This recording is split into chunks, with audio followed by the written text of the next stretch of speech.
Oi pessoal, tudo bem? Aqui é o professor Everton Leandro de França Ferreira e essa é a nossa disciplina de Química Orgânica 1. Na nossa aula 3, o nosso tema a ser trabalhado é alcanos e cicloalcanos. A gente vai falar um pouco sobre análise conformacional e estereoquímica cis-trans, certo? Bem, pessoal, olha essa molécula aqui. Eu acredito que essa molécula já é uma grande conhecida de todo mundo. Essa aqui é o peróxido de hidrogênio. O peróxido de hidrogênio, ele é um antisséptico e desinfetante de uso local. Então, ele é bastante utilizado para fazer a desinfecção e a limpeza de feridas. No entanto, ela é também formada nas células das plantas e dos animais. Só que para eles ela é tóxica. No entanto, tanto os animais quanto as plantas, elas conseguem fazer uma reação de catálise, nas quais elas degradam essa molécula, levando a molécula de hidrogênio. Por que eu estou falando isso? Porque eu quero mostrar para vocês que mesmo essa molécula de peróxido de hidrogênio, que é uma molécula simples, a gente consegue obter diferentes conformações. Tá, professor, mas o que são conformações? Conformações é a forma como a gente consegue dispor essa nossa molécula no espaço. Então, eu consigo, por exemplo, fazer a representação dessa minha molécula, rotacionar a ligação e obter outras representações para a mesma molécula. Então, observando aqui nesse primeiro exemplo, se vocês observarem, a gente tem o quê? Essas representações em vermelho que indicam nossas moléculas de oxigênio. Tá? Isso aqui branco entre elas é uma ligação simples. Essas outras representações em cinza são os hidrogênios da molécula de peróxido. Tá? Observe que nessa primeira representação a gente tem uma representação para baixo e uma representação para cima. Enquanto nessa segunda representação a gente tem novamente os oxigênios fazendo uma ligação e representações para baixo. Mesmo que as representações das ligações de hidrogênio sejam diferentes, isso aqui é uma mesma molécula. Tá. Essas não são as únicas representações que a gente pode fazer. Eu posso também rotacionar essa ligação aqui, fazendo com que essas ligações elas assumam infinitas conformações, certo? Então, a análise conformacional, ela corresponde ao estudo de como diferentes arranjos espaciais em torno de ligações simples afetam a estrutura de uma molécula e suas propriedades. Ah, professor, então quer dizer que se eu rotaciono uma ligação e ela assume uma outra conformação, ela se torna outra molécula? Não, gente, não necessariamente isso. Porque se eu tiver, no caso, um exemplo aqui, como do peróxido de hidrogênio, essa rotação não muda a minha molécula, ela não deixa de ser a molécula de peróxido. O que isso vai acontecer é o seguinte, é que a forma como a gente vai encontrar essa molécula no espaço, ela vai conferir, às vezes, propriedades diferentes em termos reacionais. Se os ligantes ligados diretamente a alguns átomos forem alterados e a gente fizer algumas rotações, a gente vai observar que as propriedades em termos de energia podem ser diferentes e ocasionar a formação de isômeros diferentes, certo? Não que elas mudem a molécula, mas as propriedades associadas a elas podem sim ser alteradas. Fica aqui então uma pergunta para vocês. Por que as ligações carbono-carbono do tipo sigma podem rotacionar? O que seria também uma barreira de rotação?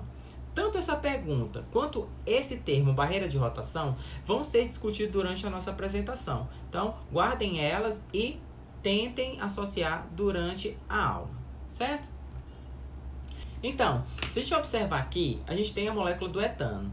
Ele é o hidrocarboneto mais simples do qual a gente consegue obter conformações diferentes. Como que a gente faz para representar a estrutura do etano?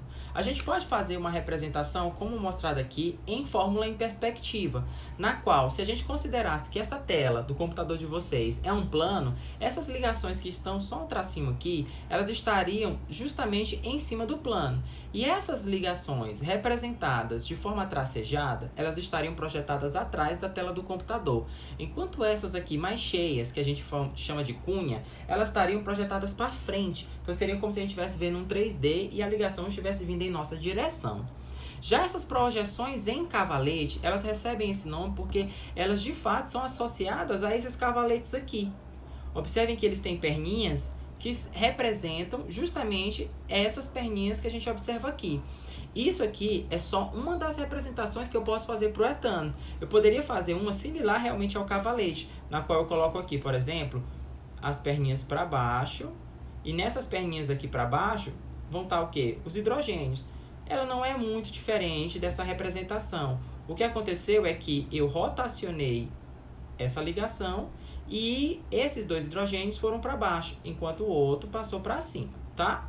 A gente vai ver que isso é importante quando a gente tiver outros ligantes diferentes do hidrogênio, né? Ligantes que estejam ligados aí diretamente ao carbono que sejam diferentes do hidrogênio. Outra forma de se representar essa mesma molécula seria também a projeção de Newman. Observa aqui que esse pontinho aqui onde eu estou marcando, ele seria o carbono 1, esse carbonozinho aqui. E essa bolinha maior, esse outro segundo carbono, tá? Então, se a gente considerasse que a gente está observando para essa molécula nessa posição, esse carbono aqui, ele apresenta um hidrogênio para um lado, para trás no caso, né? Um hidrogênio para frente e um no plano. Trazendo essa representação para o cavalete, esse hidrogênio aqui, ele seria esse hidrogênio que está para trás. Enquanto esse outro hidrogênio aqui seria esse que está saindo do plano. E esse para cima, esse outro. Se a gente observar aqui, esse hidrogênio que está para cima, ele está no meio de 2 outros hidrogênios, que seriam um que está para trás e o para frente.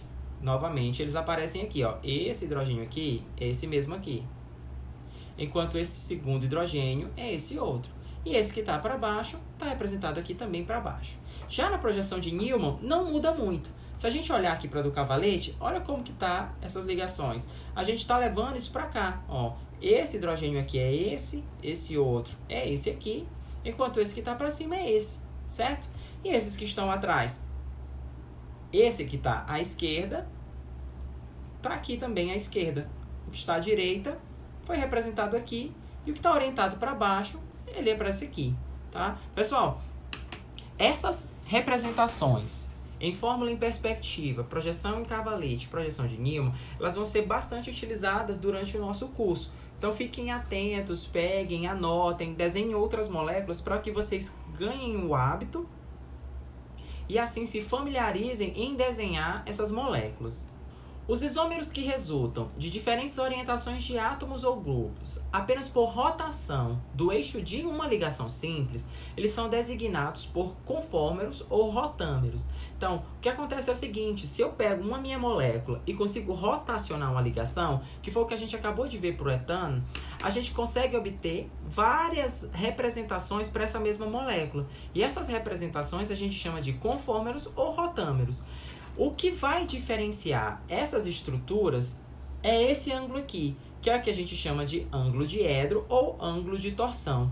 Esse ângulo aqui, ele nada mais do que é a representação da distância da ligação desse meu ligante aqui, no caso representado por R1, ligado a esse carbono que está atrás, ligado a esse carbono que está aqui na frente. Então seria mais ou menos isso, ó. Eu tenho R1 ligado a um carbono que está ligado a outro carbono.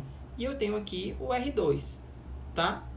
Aqui viria um hidrogênio, o outro hidrogênio. Ó, observa que está aqui, ó, R1 para um lado, hidrogênio para o outro e um hidrogênio para trás. E já esse outro R aqui estaria assim, ó, um hidrogênio para cá e o outro para cá. Então, esse ângulo de ligação que a gente observa nessa conformação aqui de Newman, ele representa o ângulo diedro e o ângulo de torção. Isso é importante porque a gente vai observar que a gente consegue ter diversas conformações para uma mesma molécula e que elas vão possuir, na verdade, diferentes estabilidades. Se a gente olhar, por exemplo, para essa primeira representação, na qual os hidrogênios coincidem no espaço, eles são chamados de uma conformação do tipo eclipsada. O ângulo de torção formado aqui é um ângulo de 0 graus. Essa minha conformação aqui é a conformação mais instável. Então, é a que possui menor estabilidade. Já essas outras conformações aqui, a gente vai chamar de conformações alternadas. A gente observa uma alternância entre os átomos ligados diretamente a esses 2 carbonos, tá? Ó, observa que eles alternam, né? Quando eu tiver um ângulo de torção de 60 graus, eu vou ter uma estrutura chamada de gauge. Já quando eu possuir um ângulo de torção de 180, eu chamo uma estrutura de Hunt. Professor, mas essa estrutura é semelhante a essa daqui. Sim, quando a gente leva em consideração o etano, tanto a estrutura Gauss como a Hunt, elas vão ser iguais, porque a gente só vai ter ligantes de hidrogênio. Essas terminologias, elas vão servir para a gente quando a gente começar a ter moléculas diferentes, na quais a gente começa a adicionar outros átomos ao invés do hidrogênio, tá? Como um grupo metila, um grupo etil, uma hidroxila, por exemplo. Essa tensão torsional, ela corresponde à repulsão sentida pelos elétrons de ligação entre os substituintes próximos, tá? Então, a gente vai ter uma tensão de torção quando a gente tiver grupos próximos, e isso vai ocasionar uma certa repulsão. Essa conformação alternada, ela é 12 kJ por mol, 2,9 kcal por mol, mais estável do que a conformação eclipsada. Isso se deve porque esses ligantes estão distantes um do outro, enquanto na eclipsada eles estão muito próximos. Essa aproximação entre eles ocasiona para cada uma desses sítiozinhos aqui que a gente está observando um valor de energia de 4 kJ por mol. Por isso que o valor de instabilidade dessa molécula comparada com as alternadas chega a ser em torno de 12 kJ por mol. Se a gente ainda fizer uma análise desse gráfico mostrado na figura 1, a gente vai observar que a gente tem aqui a energia potencial comparada entre os diferentes conformers. É claro que na molécula do etano, a gente só vai possuir dois tipos de conformers, tá? De rotâmeros. No primeiro, a gente observa que a gente tem essas estruturas com os hidrogênios eclipsados, tá? Então, essa estrutura é a estrutura mais instável, é a estrutura que vai possuir o máximo de energia, enquanto essa estrutura que está aqui abaixo dessa onda é a estrutura mais estável, que é a estrutura alternada. A diferença de energia entre uma estrutura alternada para um conformer eclipsado vai ser uma energia de valor de 12 kJ por mol, que foi o que a gente acabou de observar. Essa energia, para que eu consiga rotacionar essa ligação e ele chegue num conformer eclipsado, é uma energia de 12 kJ por mol, que é chamada também de energia de ativação, certo? Nas reações orgânicas, esse tipo de energia ela é essencial para que a gente consiga chegar ao que a gente chama de estado de transição. E quando a gente fornece um valor de energia superior a essa energia de ativação, a gente faz com que a nossa molécula consiga ter energia suficiente para sofrer a reação e chegar ao nosso produto.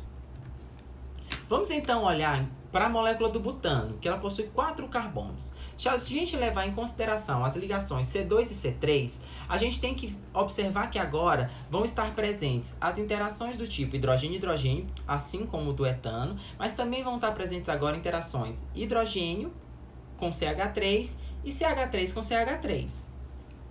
Olha aqui as representações dos conformers. Nessa primeira representação aqui, a gente tem a representação que é a representação mais instável. É aquela na qual ocorre a eclipsação dos grupos metilas, tá? Olha aqui, o ângulo de torção entre elas é 0 graus e a gente tem dois grupos que agora são mais volumosos do que o hidrogênio. A gente fala em termos de volume, viu, gente? É um grupo mais volumoso.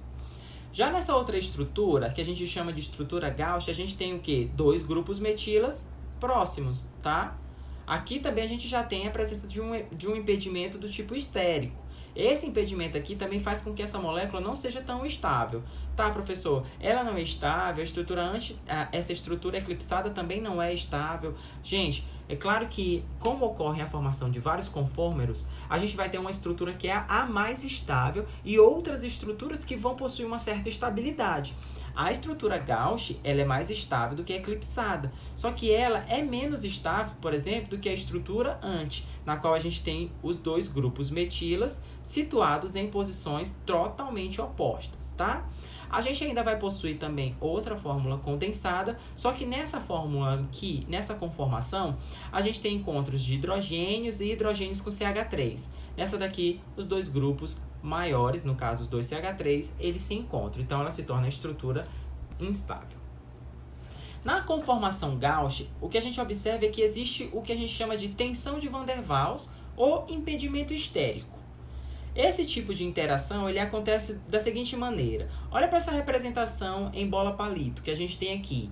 Se a gente considerar que isso aqui é essa nossa representação, esses dois ligantes são os grupos metilas. Observa que os hidrogênios eles estão muito próximos no espaço. Essa aproximação deles ocasiona o que a gente chama de impedimento estérico. É o que confere uma instabilidade para essa molécula. E essa instabilidade tem um valor. O valor dela é de 3,3 kJ por mol, como estou mostrando aqui para vocês, tá? Essa estrutura em Gauss também é chamada de vice, tá? Ela é menos estável do que a estrutura anti. Se a gente conferir também essa figura, Mostro para vocês também esse gráfico na qual a gente tem energia potencial relacionada com o ângulo diedral dos conformeiros formados para a molécula do butano. Então, se a gente olhar, a gente vai observar que a gente tem 4 momentos aqui. No primeiro momento, que é mostrado aqui pela letra A gente tem um momento de maior instabilidade, que é onde a gente tem um encontro das duas metilas, tá? Isso aqui a gente fala que é o quê? Estrutura eclipsada, tá? Não esqueçam disso, gente. Então, nessa estrutura, é a estrutura mais instável. À medida que a gente rotaciona a ligação, a gente passa por uma estrutura Gauss. Observa que essa estrutura, a gente tem os dois grupos metilas próximos, mas eles agora estão em formas alternadas. Então, ele desce no gráfico e vai para uma situação de menor energia, certo?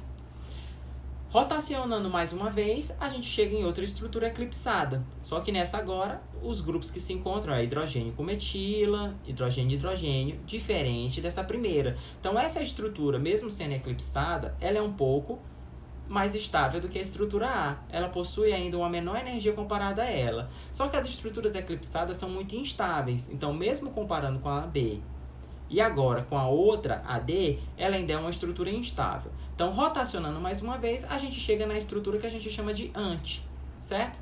Então, nessa estrutura aqui, que é a anti, a gente tem a estrutura de maior estabilidade, porque os grupos metilas se encontram em lados opostos, tá? Professor, mas essa instabilidade, essas rotações que essas moléculas sofrem, o que isso significa pra gente? É possível que a gente isole essas moléculas? É possível que a gente observe? Então, pessoal, quero que vocês tenham em mente o seguinte. Essas moléculas, elas estão em constante rotação. Então, possuir uma ligação simples já confere a elas essa rotação livre. Então, por elas rotacionares, elas estão se interconvertendo a todo instante.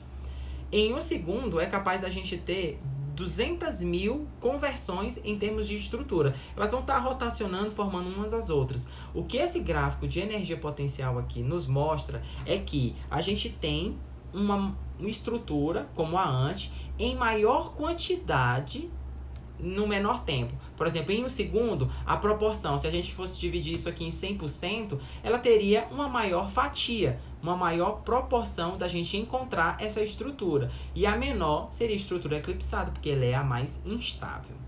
Então, eu trouxe uma questão para vocês. Considerando a molécula do etanodiol, qual é a conformação entre as alternadas Gauss e anti, que é a mais estável? Olha para essa molécula aqui. Ela possui aqui, 2 carbonos ligados a hidroxilas. Por isso que o nome é etanodiol. Desenhando aqui as representações, a gente tem o anti, na qual as hidroxilas estão em lados opostos, e a fórmula em Gauss, onde elas estão próximas. Lembra que para a molécula do butano, a gente falou que a estrutura anti era a estrutura mais estável. Por quê? Porque aqui em cima e aqui embaixo a gente encontrava os grupos metil. E porque eles estão distantes, conferem uma maior estabilidade. Uma vez que quando eles estavam mais próximos, a gente tinha que tipo de efeito? A gente tinha um efeito estérico, um impedimento estérico. Só que nessas estruturas, a gente agora vai ter uma interação diferente. Por quê? Porque se a gente olhar aqui, a molécula, quando ela assume essa conformação em Gauss, a gente começa a ter uma interação diferente, que só acontece porque a gente tem um hidrogênio ligado diretamente a um átomo eletronegativo, que é o que a gente chama de ligação de hidrogênio intramolecular. Essa ligação de hidrogênio ela acontece porque o hidrogênio ele precisa estar ligado a átomos como o oxigênio, nitrogênio ou flúor para estabelecer esse tipo de ligação, o que confere então a essa molécula uma maior estabilidade, certo? Já os alcanos superiores com cadeias de carbono não ramificadas, eles, assim como a estrutura do butano, eles vão ser mais estáveis porque eles vão possuir uma conformação totalmente anti. Então, se a gente olhar aqui para essa estrutura aqui, todos os alcanos, quando eles são representados, vocês vão observar durante o nosso curso, eles vão assumir uma estrutura que a gente chama de estrutura de zigue-zague, que é mais ou menos assim, né? Certo? Esses hidrogênios que estão representados aqui, que são esses hidrogênios aqui, eles sempre vão adotar essa conformaçãozinha aqui, semelhante àquela que a gente observou para a estrutura do butano e do etano, tá? Então, se eu fosse fazer a representação desse carbono, o 1 e do 2, a gente ia observar o seguinte. Eu ia fazer isso aqui, ó. Esse aqui é o carbono 1. Olha os hidrogênios. Eles estão aqui para trás, né? E o outro para cá. E esse outro para cima. Esse carbono de trás aqui, que é esse segundo, os hidrogênios estão fazendo o quê? Eles estão alternados assim. Então, esse resto da cadeia eu não desenho, isso aqui eu chamo de R, tá? Esse R eu coloco aqui embaixo. Então, vocês vão observar que sempre eles vão adotar esse tipo de conformação, porque isso garante uma maior estabilidade para as cadeias. Então, sempre que a gente tiver cadeias de alcanos, que a gente chama cadeias de alcanos superiores, que tem mais de 10 carbonos, a gente vai observar que eles sempre vão adotar esse tipo de conformação.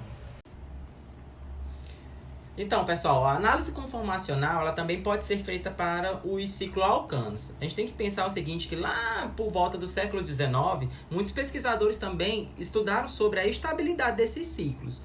Vale a pena frisar aqui que esse cientista aqui, o Adolf von Baeyer, ele considerou os cicloalcanos como sistemas planares e comparou os ângulos de ligação dos ciclos com o valor do tetraedro, que é de 109,5 graus. Esse valorzinho aqui, a gente observou lá para aquela nossa molécula do metano. Então, esse valor de 109,5 graus é considerado o valor mais estável que uma molécula pode assumir quando os átomos estão fazendo 4 ligações, tá? Então, considerando aqui, o que Adolf von Baeyer fez? Ele falou o seguinte: pensando nos ciclos, naturalmente, a gente observava uma grande ocorrência do ciclo pentano. Então, por eliminação, os outros ciclos, o ciclo butano, o ciclo propano e ciclos maiores, eles possuíam ângulos de ligação que não os favoreciam. Então, se a gente olhar aqui para o ciclo propano, ele possui um ângulo de ligação de 60 graus, o que difere em torno de quase 40 graus do ângulo de 109,5 graus. Já o ciclo butano possui um ângulo de 90 graus, diferindo em torno de 19 graus do ângulo do tetraedro. Se a gente olhar a molécula do ciclo pentano, a gente vai observar que o ângulo formado aqui dentro desse ciclo é um ângulo de 108 graus, diferindo de 1 grau para a estrutura do tetraedro. Então, seria, no caso, o ciclo pentano mais estável do que as outras? Se a gente for olhar para a molécula de 6, que é o ciclo hexano, considerando ele uma estrutura planar, a gente vai observar que o ângulo de ligação vai ser em torno de 120 graus. E aí, as considerações que ele fez é que, a partir que eles começam a ter 6, 7, 8 e assim por diante, números de carbonos num ciclo, a gente vai ter uma maior instabilidade, porque vai fugir do ângulo do tetraedro, tá? Só que o von Baeyer ele não levou em consideração o que é bastante importante, saber se a estabilidade desses cicloalcanos comparar a estabilidade desses cicloalcanos com os seus calores de combustão.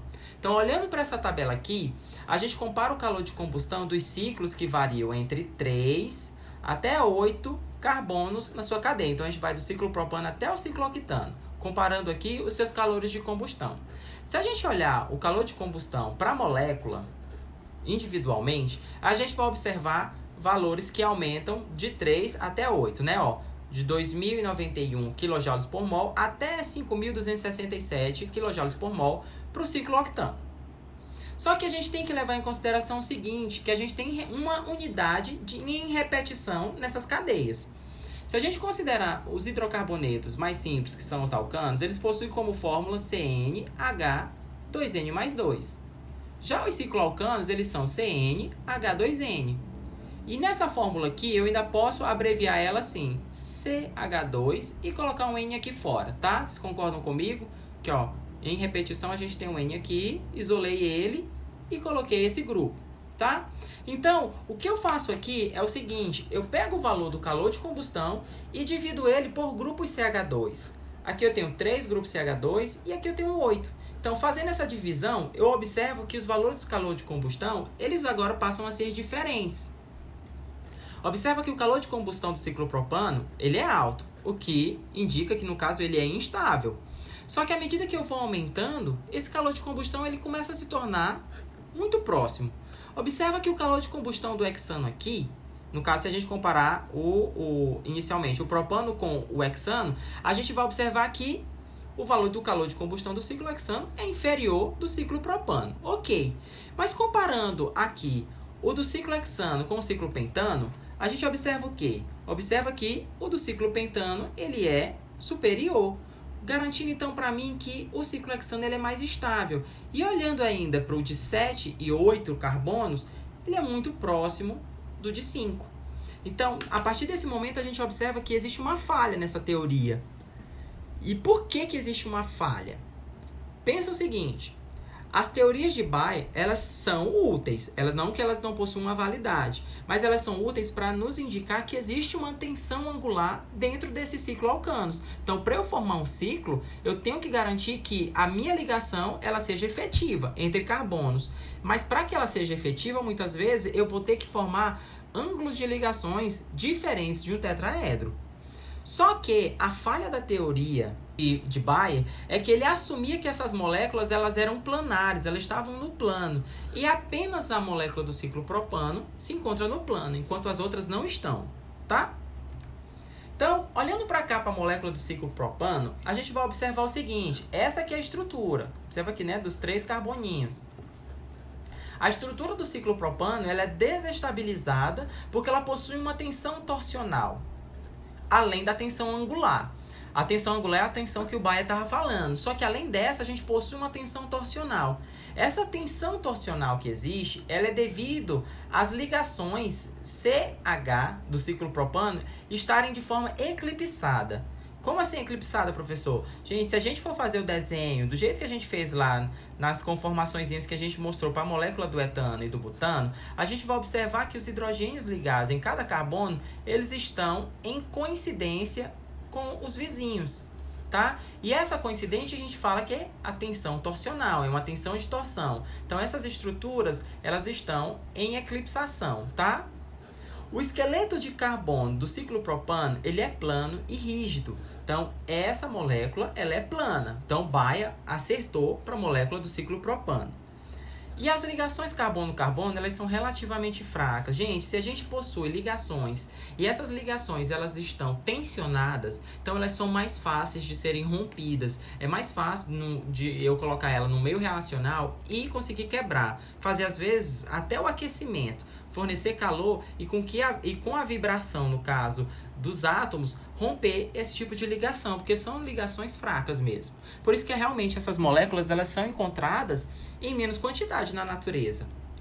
Então, olhando para cá, para essa molécula aqui que eu desenhei para vocês, ó, à medida que eu rotaciono, observa que os hidrogênios agora eles se encontram aqui, ó. Isso que eu falo que é eclipsação. Do mesmo jeito, para cá, ó, fazendo de novo essa rotação, olha esse daqui.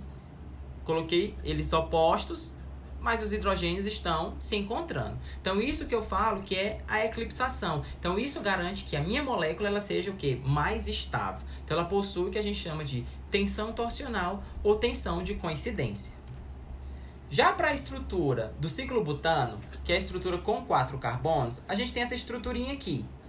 Essa representação aqui é a representação que o Bayer levou em consideração. Uma estrutura na qual todos os átomos de carbono estão no plano. Só que a estrutura real não é essa. A estrutura do ciclobutano, ela ocorre dessa forma. Observa que eu tenho aqui, ó, os carbonos aqui, esse aqui também é um carbono e esse. Só que agora ele tem uma depressãozinha para baixo, tá? Então, ocorre uma distorção no plano do anel. Então, essa fórmula de representação do ciclobutano é a fórmula real para essa estrutura, porque nessa representação aqui a gente diminui a tensão de torção e a tensão angular, uma vez que quando eu faço isso, né, baixo aqui esses carbonos e coloco esses mais para cima, esses meus hidrogênios eles já não vão se encontrar de forma eclipsada como na estrutura do ciclopropano. Então eu tenho o que eu chamo aqui de tensão de quase coincidência.